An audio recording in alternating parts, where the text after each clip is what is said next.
ভালোবাসা দিয়ে সংসার বাঁধলে সেই সংসারে কোনোদিন কোনো অশান্তিও হয় না, আর সেই সংসারে সুখে ভরে যায়। কিন্তু কিছু কিছু মানুষের কারণে সংসারে সব কিছুই ঝামেলা সৃষ্টি হয়ে যায়।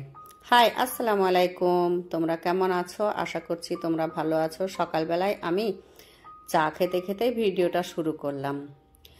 কেমন আছো আমার প্রিয় ভিউয়ার্সরা? আশা করছি তোমরা ভালোই আছো এবং সুস্থ আছো। তাই একটা লাইক দিয়ে আমার ভিডিওটা কন্টিনিউ করো আর সাবস্ক্রাইব করে আমার পাশে থেকো। চলে এলাম ছাদের উপরে এসে যে বিড়াল দুটো, মানে সেই যে আমার ছাদের বিড়াল, তাদেরকে খেতে দেব, আর এই যে মুরগিগুলোকেও খেতে দেব। মুরগিগুলো আর আমি বেশি করতে পারছি না, কারণ বেশি মুরগি করে বেশি খেতে দিতেও হয়, আবার ডিমগুলো পাচ্ছি না, ডিমগুলো ওরা খেয়ে নেয়। তাই জন্যে মুরগি পুষতে যাওয়ার সাহস পাচ্ছি না। ঝাড়ু টাড়ু লাগিয়ে নিলাম। তারপরে আমি যে বাকি কাজগুলো করব, তোমরা দেখতে থাকো, আমার পাশে থাকো, তোমাদের নিশ্চয়ই ভালো লাগবে। এই যে মুরগিগুলোকে আমি খেতে দিলাম, চাল দিচ্ছি খেতে সকালবেলাতেই। এখন সকালবেলায় চালটা দিলে তারপরে আবার বেলা হলে ভাত টাত কোনো কিছু গম টম দিলে ওরা সারাদিন খেতেই থাকে। ওখানে রাখা থাকে পানি এবং খাবার, সবই রাখা থাকে। তো দয়া করে প্লিজ আমার ভিডিওটা লাইক দিয়ে দেখতে শুরু করো সবাই। তা বিড়াল দুটোকেও খেতে দিয়ে দিলাম আমার চিনিমিনিকে। এই যে এরাই হচ্ছে বাড়ির আমার মেন যে সদস্য। এদেরকে নিয়ে সারাদিন হাসি, তারপরে সারাদিন ওদেরকে নিয়ে খেলাধুলা আমার ছেলে মেয়ে সবাই করে। কত ভালো লাগে যে একটা জানোয়ার হয়ে তাদেরকে নিয়ে যে আমরা কতটা খুশি পাই, একটা জীবজন্তু নিয়ে আমরা কতটা খুশি পাই। কিন্তু মানুষ হলে মানুষের সঙ্গে ভালোবাসা দিলেও মানুষ কোনোদিন সেই ভালোবাসা ফিরিয়ে দেয় না। তাই এদেরকে নিয়েই আমার সারা দিনটা শুরু হয়। আর সারা দিনটা এই যে মুখ দেখতে চলে এসছে ক্যামেরার সামনে। তারপরে আমি করে নিলাম রুটিটা করে নিয়ে আবার নিচে যেতে হবে। নিচে যেয়ে দেখি আবার যে কি যে তরকারি করব, তা সেই সব ভাবনা চিন্তায় করছি রুটি করতে করতে। শুধু যে রুটি করে খাওয়া হয়ে যাবে তা না। এই যে আমার আব্বাকে চিঁড়ি খেতে দেবো, সকালবেলাতে রুটি খায় না, তো তার জন্যে ভিজিয়ে দেবো এবার। তা ভিজানো হয়ে গেছে, চিনি টিনি দিয়ে একটু লবণ ছিটিয়ে দিয়ে, তারপরে লবণটা দিলে কি হয়, চিনিতে মিষ্টির যে স্বাদটা সেটা ঠিকঠাক ব্যালেন্স হয়ে যায়, তার জন্যেই দিই। তারপরে নিচে এসে আলু কেটে নিয়ে আলু ভাজা করছি রুটি দিয়ে খাবো বলে। সকালবেলাকার যে নাস্তাটা সেটা যদি ভালোভাবে সকালবেলাতেই পেটটা ভরে যায়, তারপরে সারাদিন কাজ করতে খুবই ভালো লাগে। তো এই যে একটা ডিমও দিয়ে দিলাম। আমার মেয়ে বলছে, মা একটা ডিম দিয়ে দাও, তাহলে আরও ভালো লাগবে আলু ভাজাটা খেতে। তাই জন্য একটা ডিম দিয়ে দিলাম। তা তোমরা এরকম করে কে আলু ভাজো একটু কমেন্টে জানিও তো প্লিজ। তো এই যে হাজব্যান্ডের জন্যে খাবার দোকানে দিতে যাব, তা তার জন্যে ভরে নিলাম আর রুটিও ভরে নিলাম। তা ওকে দিয়ে আসি, তারপরে ছেলে মেয়ে সবাইকে খেতে দেব। পিছনের কাজটা আগে করে নেওয়াই ভালো, কারণ সেটা দূরে। তারপরে খেয়ে দিয়ে খাবারটা দিয়ে এসে খেয়ে দিয়ে তারপরে চলে এলাম আবার ছাদের উপরে যে ভাত বসাবো আর এই যে বেডশিট কাচবো। তারপরে এই জুতো আমার মেয়ের আমার সব এইগুলা কেচে দেব। ধুয়ে একটা জায়গা যাব, তো তার জন্যে এগুলো ধুয়ে পরিষ্কার করে নিচ্ছি। এই যে আমার মেয়ে কত সুন্দর করে কোলে নিয়ে বেড়ায়, খুবই ভালোবাসে বিড়ালকে। তা বিড়াল দুটোই মানে ওদের খুব প্রিয় জিনিস। আর যে কোনো জিনিসে মানুষকে মন লাগালে পরে সেই জিনিসটাই একদিন এমন প্রিয় হয়ে যায় তা বলার নেই।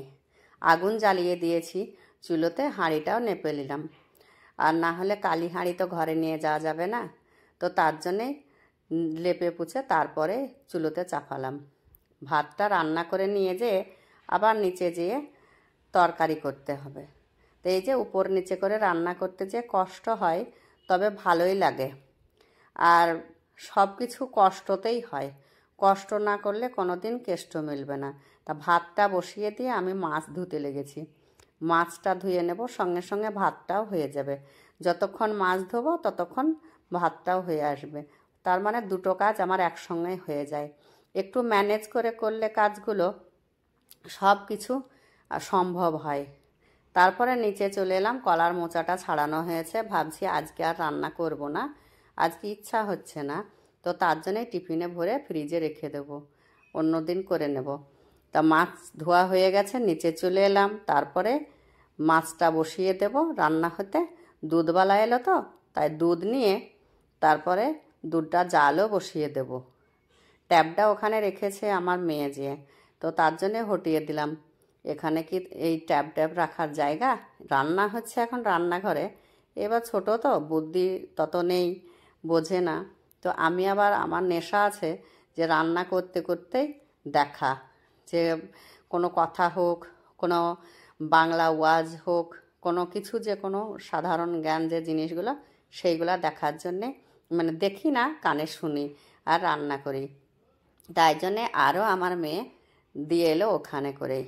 তো এই তরকারিটা বসিয়ে দিলাম। আর আজকে করব ডাল।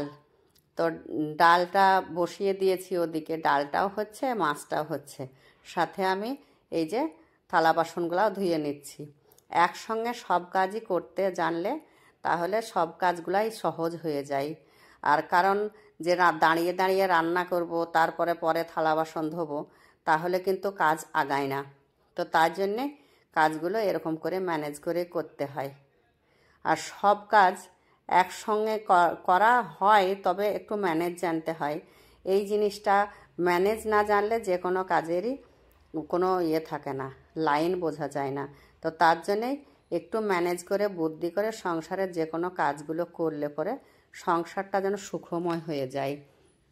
তো সেই সুখটা আনতে গেলে অনেক কিছুই মেহনত করতে হয়, তবুও যেন স্বামী কিংবা শ্বশুরবাড়ির লোকের কাছে সেই জিনিসের কোনো মূল্য পাওয়া যায় না। আর মেয়েরা হচ্ছে মূল্যহীন জীবনেই বেঁচে থাকে। কোনোদিন তারা চায় না যে আমি এই কাজটা করলাম তা আমার কেউ নাম করুক, কিংবা আমাকে কেউ সেই জিনিসটার মূল্য দেখ। মূল্য চায় না, কিন্তু মেয়েরা একটু ভালোবাসা চায়। তো সেই ভালোবাসাটা যদি পেয়ে যায় না, তাহলে তার কাজ কি, যে কোনো বড় বড় সব আঘাত, কষ্ট সব কিছুই সহ্য করতে পারে। আর সেই কাজগুলো হাসি মুখে মেনে নিতে, কষ্ট মেনে নিতেও পারে। তো এই যে আমার রান্না টান্না কমপ্লিট, সকালকার আলু ভাজা, তারপরে মাছের তরকারি, ডাল আর ডিম করে নিলাম, ছেলে মেয়ের জন্য ভাতও হয়ে গেছে, উপরে দেখলে তোমরা। তো আজকে এতটুকুই দেখালাম আমার লাইফের যে পার্ট।